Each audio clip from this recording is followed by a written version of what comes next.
Question number 13 के अंतर्गत वृत्त मूल बिंदु से गुजर रहा है, अक्षों के साथ ए और बी इकाई के अंतःखंड बना रहा है।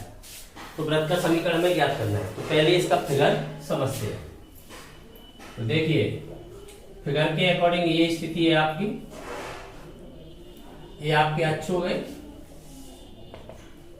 ये मूल बिंदु से ऊपर गुजरेगा, एक्स और वाई अक्ष के साथ क्या बनाएगा, इंटरसेप्ट बनाएगा। तो यहाँ पर अंतःखंड बनाएगा। मान लो ए बिंदु पर काट रहा है, यहाँ वाई अक्ष को कहां पर काट रहा है, बी बिंदु पर काट रहा है, मूल बिंदु से गुजर रहा है। तो मूल बिंदु कहां पर स्थित होगा, वृत्त के ऊपर स्थित होगा, वृत्त की परिधि पर होगा। ए और बी दोनों बिंदुओं को मिला दूं तो बताइए ए बी वृत्त का व्यास है? क्यों है? क्यों कि ये कोण समकोण है, एक्स और वाई अक्ष के मध्य समकोण बनता है। समकोण बनाने वाली जीवा कहां पर समकोण बना दे, परिधि के किसी भी बिंदु पर, परिधि के किसी भी भाग पर अगर कोई जीवा समकोण बनाती है तो वो जीवा क्या कहलाती है, व्यास कहलाती है। तो ये अर्धवृत्त का कोण समकोण होता है, तो इसलिए क्या हो गया है, व्यास हो गया है। ये ए इकाई का अंतःखंड एक्स अक्ष के साथ, बी इकाई का अंतःखंड बना रहा है वाई अक्ष के साथ। क्लियर? अंतःखंड आप समझ गए हो। अंतःखंड क्या होता है, मूल बिंदु से वृत्त जिस बिंदु पर अक्ष को काटता है उस बिंदु से मूल बिंदु तक की दूरी क्या कहलाती है, अंतःखंड। तो इस बिंदु के निर्देशांक क्या हो जाएंगे, a0, इसके निर्देशांक क्या हो जाएंगे, 0b। अब आपको व्यास के दोनों सिरे मिल चुके हैं, तो आप केंद्र भी ज्ञात कर सकते हो, त्रिज्या भी ज्ञात कर सकते हो। कैसे? व्यास का जो मिड पॉइंट है, जो मध्य बिंदु है, वो क्या होना चाहिए, केंद्र। तो मध्य बिंदु निकाल सकते हो तो केंद्र आ जाएगा। त्रिज्या के लिए दूरी का क्या कर दोगे, आधा कर दोगे। ठीक है, व्यास का आधा क्या हो जाएगी, त्रिज्या। तो दोनों को फाइंड कर ले। तो सबसे पहले क्या फाइंड करें, केंद्र। तो केंद्र क्या होगा, मध्य बिंदु होगा, तो केंद्र निकाल रहा हूं। तो देखिए केंद्र क्या हो जाएगा, दोनों को जोड़ के आधा करोगे तो a/2 आ जाएगा, 0 प्लस a/2, a आ जाएगा b प्लस 0/2। तो केंद्र आ गया अपना a/2 and b/2, a/2 and b/2। Clear? अब चाहिए हमें त्रिज्या। तो त्रिज्या कैसे फाइंड करोगे, त्रिज्या के लिए दोनों बिंदुओं के मध्य की दूरी का आधा कर दिया जाए। तो दूरी, दो बिंदुओं के मध्य दूरी सूत्र लगाइए।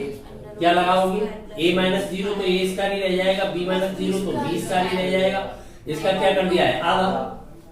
क्लियर? ए क्या आ गई, रेडियस। आपके पास त्रिज्या भी है, केंद्र भी है, तो केंद्र त्रिज्या रूप का प्रयोग कर देना चाहिए। तो केंद्र त्रिज्या रूप में वृत्त का समीकरण क्या होता है, x minus H by minus K equal R square. लगाइए मान, x minus H a/2 by minus b/2। R का मान लगाओगे तो सीधा वर्ग कर दूं, अंडू हट जाएगा, नीचे 4 हो जाएगा। तो यहाँ पर हो जाएगा a square plus b square by 4। ठीक है, अब सॉल्व करो इसे। तो x स्क्वायर यहाँ से आएगा, y स्क्वायर यहाँ से आएगा। क्लियर? यहाँ से डबल होगा तो 2 लेफ्ट हो जाएगा, तो केवल बचेगा ax। यहाँ से भी 2 लेफ्ट हो जाएगा, डबल होगा 2ab होगा, तो क्या आ जाएगा, माइनस का by आ जाएगा। यहाँ पर a स्क्वायर बाई 4 आएगा, यहाँ पर b स्क्वायर बाई 4 आएगा, इधर भी a square by 4 plus b square by 4 है। अलग अलग डिवाइड करोगे तो दोनों लेफ्ट हो गए, तो वृत्त का इक्वेशन यही रह गया। फाइंड हो गया। एक बार फिर समझ सकते हैं, वृत्त कहां से गुजर रहा था, मूल बिंदु से। अब आप कहोगे इसका क्या यूज हुआ, वृत्त मूल बिंदु से गुजर रहा है, इसका क्या यूज हुआ। इसका ये यूज हुआ कि जो सिरे हैं व्यास के, उनके कोऑर्डिनेट मिल गए, उनके निर्देशांक मिल गए। अगर वृत्त मूल बिंदु से नहीं गुजरता तो आप क्या निर्देशांक ले पाते, क्यों, मूल बिंदु से चली गई दूरी x निर्देशांक होती है, x अक्ष के अनुदिश चली गई दूरी x निर्देशांक के बराबर होती है कि नहीं होती है। तो अगर वृत्त मूल बिंदु से नहीं गुजरता तो हमें ये निर्देशांक ही प्राप्त नहीं कर पाते। क्लियर? तो इसका प्रयोग कहां हुआ है, कंफ्यूजन दूर हो गया। इसका यूज निर्देशांक लेने में हुआ है, अंतःखंड बनाने का। तो मूल बिंदु से गुजरेगा तभी इंटरसेप्ट बनेगी। क्लियर हो गई बात? अच्छा, अगर मान लीजिए हम इसको सीधा व्यास रूप में यूज कर देते तो वहां से भी फाइंड हो जाता। एनोदर वे ऐसे भी देख सकते हैं अल्टरनेटिवली। आप व्यास रूप में लगा दें सीधा, व्यास के सिरे मिल रहे हैं आपको, तो व्यास रूप में क्या होता है समीकरण, जब सिरे मिलती है तब व्यास रूप x minus x1 into x minus x2 plus y minus y1 into y minus y2 equal 0। ये होता है। यहाँ पर ये x1 y1 है तो ये x2 y2 मान लीजिए, तब देखिए क्या हो जाएगा समीकरण x माइनस x1, बोलिए वहां से a, x minus x2, x1 y1 x2 y2, ऐसे देखिए ना, तो x2 बोलिए, दो उसमें है तो 0 plus y minus y1 0, y minus y2 equal 0। Solve करें इसे, सॉल्व करोगे तो मल्टीप्लाई करोगे तो क्या आएगा, x स्क्वायर आएगा, यहाँ से मल्टीप्लाई करोगे तो क्या आएगा, y एक साथ ही लिख रहा हूँ, y स्क्वायर आएगा, यहाँ से माइनस का क्या आएगा, ax आएगा, यहाँ से माइनस का क्या आएगा, by आएगा इक्वल 0। इजीली आ गया। अब बताओ कौन सा बेस्ट है, ये सुपर फास्ट हो है, सीधा उसी फॉर्म को यूज कर दिया। तो आप जैसे मान लो कहीं पर कॉम्पिटिटिव एग्जाम के अंतर्गत है, आपको ऑब्जेक्टिव टाइप क्वेश्चन सॉल्व करना है, आंसर ढूंढना है, तो फिर इसका प्रयोग करना चाहिए, फास्ट मेथड का। क्लियर, ये भी कर सकते हो तो। क्वेश्चन नंबर 14 के अंतर्गत केंद्र दिया गया है, वृत्त की पट्टी पर एक बिंदु दिया गया है, तो वृत्त इस बिंदु से गुजर रहा है, सेटिस्फाई करेगा। तो देखिए विचार कीजिए, आपको त्रिज्या आसानी से मिल सकती है यहाँ पर, क्योंकि परिधि पर स्थित कोई भी बिंदु है तो केंद्र से उसकी दूरी त्रिज्या के बराबर होगी, तो इन दोनों के मध्य की दूरी ही क्या बन जाएगी, त्रिज्या बन जाएगी।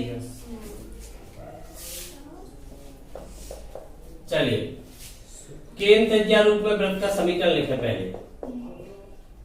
केंद्र त्रिज्या रूप x माइनस एच का whole square y minus K का whole square equal r square. आपका केंद्र मिल ही रहा है, x माइनस 2 का होल स्क्वायर y माइनस 2 का इक्वल r स्क्वायर। अब आपको r स्क्वायर चाहिए, r स्क्वायर चाहिए तो सीधा r स्क्वायर मिल जाएगा ना, इस बिंदु से गुजार दो इसे, यही तो दूरी सूत्र से भी यही आता, x2 minus x1 plus y2 minus y1 square हो गया तो अंडर समाप्त हो गया। यह बिंदु 4 5 से जाता है तो सेटिस्फाई कराओ, तो यहां पर 4, यहां पर 5 इक्वल r स्क्वायर। इससे देखो r स्क्वायर की वैल्यू कितनी आ जाएगी, यहां से 4, यहां से मिलेगा 9, कितने हुए 9 और 4। अब इष्ट वृत्त आपका क्या प्राप्त हुआ, लगा दो मान वहां पर, x minus 2 y minus 2 13। Solve करोगे तो देखो क्या आ जाएगा, x square plus y square minus का 4x माइनस का 4y 4 कितना हो गया 8, इधर लाएंगे तो माइनस 5 इक्वल 0। समझ में आ गया। देखिए 15वें क्वेश्चन के अंतर्गत एक बिंदु दिया गया है, उसकी हमें स्थिति की जानकारी करनी है। तो स्थिति के अनुसार बिंदु कहाँ हो सकता है, या तो वृत्त के अंदर हो सकता है, या वृत्त की परिधि पर हो सकता है, या वृत्त के बाहरी भाग में हो सकता है। तो कैसे पता चलना चाहिए, त्रिज्या के द्वारा। केंद्र से इस बिंदु की दूरी निकाली जाए, केंद्र से दूरी या त्रिज्या के बराबर आ गई तो कहां पर है, वृत्त पर स्थित है। अगर उससे कम रह गई तो वृत्त के अंदर आ जाएगा, अगर दूरी अधिक हो गई तो वृत्त के बाहर चला जाएगा। क्लियर। तो हमें क्या करना चाहिए, केंद्र से दूरी निकालनी चाहिए। तो केंद्र क्या है यहाँ पर वृत्त का, देख लो क्या है, x माइनस 0 का whole square plus y minus 0 का होल स्क्वायर, यही तो मतलब है। तो मूल बिंदु हो गया केंद्र, समझ में आ गया। वैसे भी आपको पता है जिसमें x वाला पद न हो y वाला पद न हो तो मूल बिंदु ही होगा, क्यों, x के गुणांक के आधा करके चिन्ह बदलते हो ना व्यापक रूप से, तो गुणांक क्या है 0 है, x का गुणांक भी 0 है, y का गुणांक भी 0 है, तो मूल बिंदु हो गया केंद्र। तो केंद्र हो गया मूल बिंदु। क्लियर। से बिंदु की दूरी निकाल रहा हूं। बिंदु है अपना -2.5 3.5 की दूरी, ये देखनी चाहिए पहले। तो दूरी देख रहा हूं, तो अंडरवुड ऑफ घटाओ तो इन्हीं का वर्ग हो जाएगा, 0 घट रहा है, तो माइनस का 2.5 3.5 वर्ग तो ऑलरेडी पॉजिटिव आएंगे, सीधा वर्ग कर देना चाहिए। ये कितना हो गया 6.25, ये कितना हो गया है आपका 12.25 है, यही हो गया ना। तो टोटल कितना हो गया 18.5, तो करीब आएगा 4.3 के करीब गया। तो हमने देखा त्रिज्या क्या बोल रही है 5, त्रिज्या क्या है x माइनस 0 का whole square plus y minus 0 का whole square equal r square करोगे तो 5 का स्क्वायर हो गया, 5 आ गई ना त्रिज्या। त्रिज्या क्या बोल रही है आपकी 5। अब देखिए त्रिज्या से दूरी कम आ रही है, तो कहां पर रह गया है आंतरिक भाग में, इंटीरियर पार्ट में है, ठीक है।